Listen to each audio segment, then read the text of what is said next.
That was the view from the outside. Here with us, the man who lived it. Nearly 12 years ago, Commander KirkLippold was in charge of the Navy destroyer USS Cole, sitting in Yemen's port of Aden, when suddenly it was rocked by an explosion, killing 17 of his sailors and wounding dozens more. We now know that that suicide blast was merely al-Qaeda's opening shot. But he says long before September 11th, there were warning signs of the looming terror threat, and had they been heeded, who knows how many lives could have been saved. Joining us now to talk about al-Qaeda past, present, and future is Commander KirkLippold, recipient of the Defense Superior Service Medal and author of Front Burner, al-Qaeda's attack on the USS Cole. Welcome, Commander. Thanks for joining us today. Let me ask you, as you went through the aftermath of that horrific day, why in retrospect, and I know you talk about this in your book, why didn't the nation view this as more of a wake-up call and take more aggressive measures between that day and even before? I think we as a nation had developed somewhat of an attitude that as long as Americans died overseas at the hands of terrorists, we were willing to live with those deaths as a price that we paid for being on the international stage. The fundamental difference you had with USS Cole is that when you attack buildings and embassies, you're attacking things that house and represent U.S. interests. When you attack a warship, that's something that defends U.S. citizens and economic interests around the globe. And our failure to respond to what was essentially an act of war clearly defined that we were unwilling to do anything, and it emboldened al-Qaeda to continue with the 9/11 planning and ultimately the attacks 11 months later. Susan Del Percio's got a question. Yes, Commander, you know, looking back, we're all aware of what happened on the USS Cole, but in your book, I'm wondering, what do you say that maybe we're not aware of things that happened either immediately, you know, while it happened, while the attack happened, or immediately thereafter? I think one of the great unsung things is that event was somewhat overshadowed by 9/11, and the opportunity for me to publish this book and get the word out that I was blessed with a great crew of heroes that morning who did a phenomenal job. It speaks to the training that we have in our armed forces today, that even in a moment of crisis when we had no way to tell the crew what had happened or what was going on, they reacted by saving that ship and their shipmates.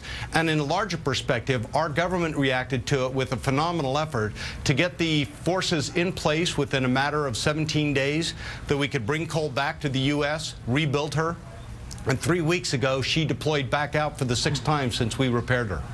Karen's got a question. Oh, I thought Jimmy was going to get to go next. So here's my question, Commander. I mean, based on, you know, where al-Qaeda was at that point in time and the reports of what we know now about, you know, certainly a number of the major leaders have been killed or taken down, what's your assessment of sort of where we are in our relationship to understanding the threat from al-Qaeda? I think we understand the threat, but we are underestimating the long-term ramifications of their capability.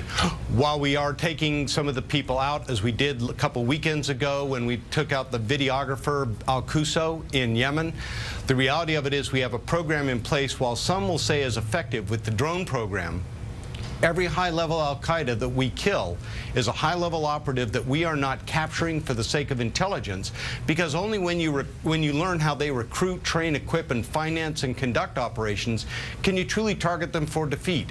So in many ways, while on its face appears effective, I think the drone program, by its overuse today, is setting us up for a larger failure in the future, because eventually they'll find a way around it, and we will not have those interrogations in place that we have the intelligence to be able to defend our country. Jimmy? All right, so Commander, you are a former commander of a U.S. naval warship. And we've talked in the past on this show about how it took 13 men, possibly women, to go in and get Osama bin Laden, a small number of people, a relatively inexpensive yet successful mission, if you will.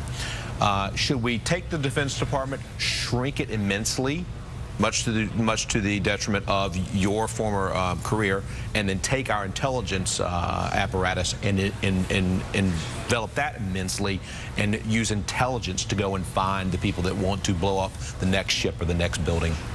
I don't think you'll be able to get a combination on either of those. I still believe that you need to build up the intelligence services to be able to get the type of intelligence, not only for the strategic decision makers to work, but also those that are at the tip of the spear defending their units on a tactical front, whether it's in the foxhole in Afghanistan or the naval warship out safeguarding the sea lanes of communication. Regarding the military itself, I think we have to look at what the threats are. Short term, it's al-Qaeda. Mid-term, probably Iran trying to get a nuclear weapon.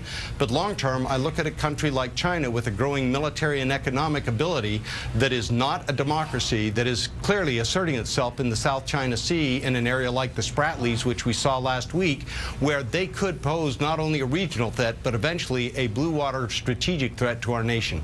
Just a minute left, Commander. I want to put up a quote, because one of the chilling things that was fascinating in your book is you were actually at the CIA by coincidence on the morning of September 11th, and one of the things you said that morning to one of your colleagues, which was before you or anyone was aware that we'd been attacked, was, "I don't think America understands.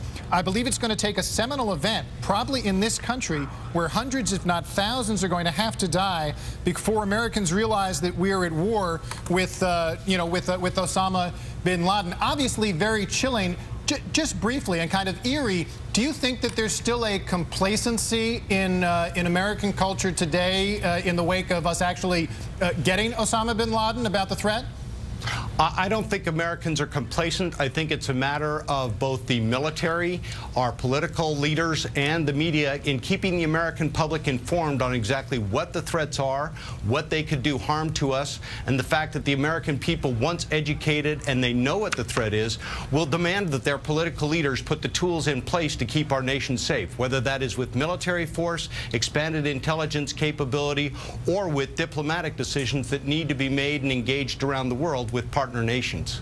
Well, Commander KirkLippold, the book is Front Burner, Al-Qaeda's Attack on the USS Cole, an important book. Thank you for writing it. I know you paid a personal price in your career, even though there was, as I know you wrote, there was accountability for your role, but without blame. And it's a longer story. People should read the book to get a sense of. And thanks, as always, to our mega panel that can move from issues of finance to security seamlessly. So congratulations, and politely, Susan. So congratulations, and thanks, as always, to all of you. We'll see you guys soon.